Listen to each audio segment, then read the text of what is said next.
আসসালামু আলাইকুম। প্রিয় দর্শকবৃন্দ, সংসার সুখী করা প্রতিটি মানুষের স্বপ্ন, কিন্তু অনেক সময় ছোট ছোট ভুলের কারণে সংসারে দুঃখ, কষ্ট আর কলহ তৈরি হয়।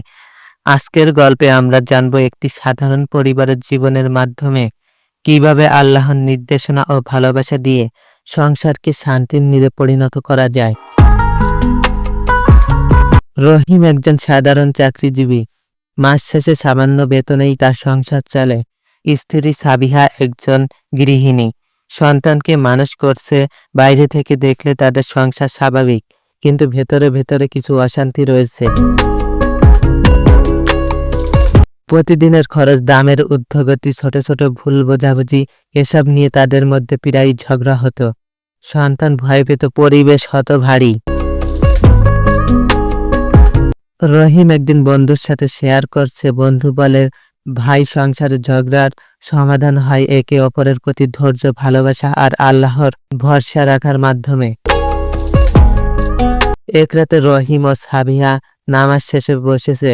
রহিম বলে, চলো আমরা একে অপরকে দোষ না দিয়ে আল্লাহর কাছে দোয়া করি। আমি চেষ্টা করব তোমাকে সম্মান করতে, আর তুমি চেষ্টা করো আমাকে সহযোগিতা করতে। সেদিন থেকে তারা নতুনভাবে জীবন শুরু করার সিদ্ধান্ত নিল। রাসূল সাল্লাল্লাহু আলাইহি সাল্লাম বলেছেন, তোমাদের মধ্যে সেই ব্যক্তি সর্বোত্তম যে তার স্ত্রীর সাথে সর্বোত্তম ব্যবহার করে। সংসার সুখী করার জন্য দরকার নামাজ কায়েম করা, একে অপরকে সম্মান করা, ধৈর্য ধরা, পরনিন্দা না করা, রিজিকের ব্যাপারে আল্লাহর উপর ভরসা রাখা।